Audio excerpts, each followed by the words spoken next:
teman-teman, aku Saidna Asidik Tergananto dengan NIM 287 akan mereview konferensi pers terkait pernyataan Mahkamah Agung dengan penetapan tersangka 3 oknum hakim Pengadilan Negeri Surabaya.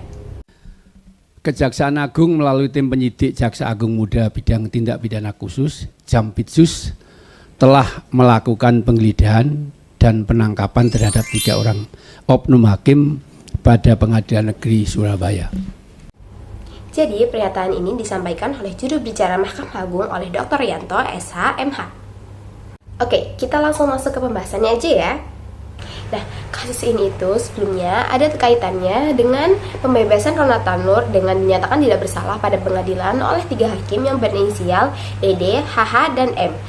Mereka ditangkap karena melakukan tindak korupsi berupa suap atau gratifikasi terkait penanganan tindak penanganan umum dengan atas nama terdakwa Ronald Tanur.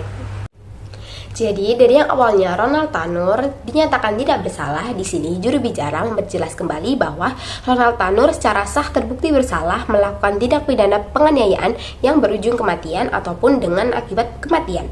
Lalu Ronald Tanur dijatuhi pidana penjara selama 5 tahun dan eksekusi atas Ronald Tanur dapat dilakukan jaksa setelah dikirim oleh pengadilan pengaju.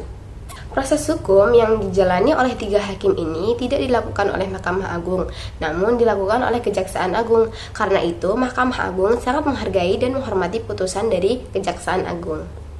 Nah, dalam peristiwa ini, MA turut prihatin karena telah mencederai bahagia dan prihatin rekan hakim se-Indonesia.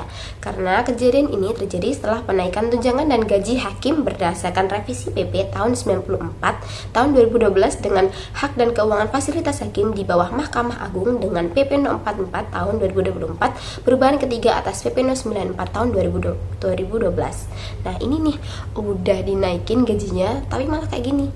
Udah dinaikin tapi tetap cari cara kotor buat cari uang. Itu worst banget ya guys.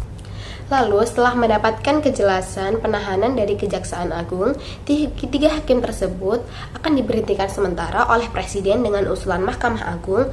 Lalu jika di kemudian hari mereka ditemukan melakukan tindak pidana ataupun kesalahan, mereka akan diberhentikan secara paksa dan tidak hormat. Oke, itu tadi adalah surat pernyataan terkait sikap Mahkamah Agung yang disampaikan oleh juru bicara Mahkamah Agung Dr. Yanto, SH.MH.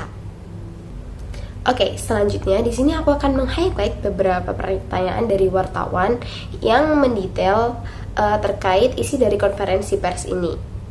Oke, yang pertama adalah keberadaan pasal ketika adanya hakim atau wakil yang ditangkap harus atas mendapat persetujuan Mahkamah Agung karena keberadaan pasal ini selalu menjadi perdebatan.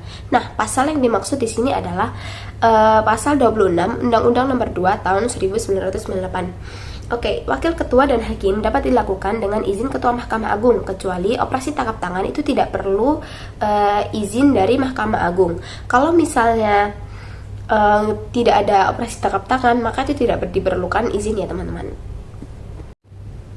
Jadi kesimpulan dari isi konferensi pers tadi adalah penetapan tersangka kepada 3 oknum hakim Pengadilan Negeri Surabaya, pernyataan bersalah kepada Ronald Tanur, dan juga tindak pidana yang akan dibebankan kepada 3 oknum hakim Pengadilan Negeri Surabaya.